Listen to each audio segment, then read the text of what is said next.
نوتدونی اولین فروشگاه نوت موسیقی در ایران.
سلام دوست من، شما پیشنمایش این آموزش رو مشاهده کردید.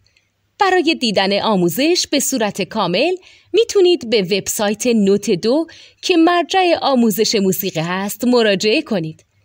همچنین برای تهیه نوت موسیقی مرتبط با این آموزش هم میتونید به وبسایت نوتدونی که بزرگترین آرشیو نوت موسیقی در ایران هست مراجعه کنید.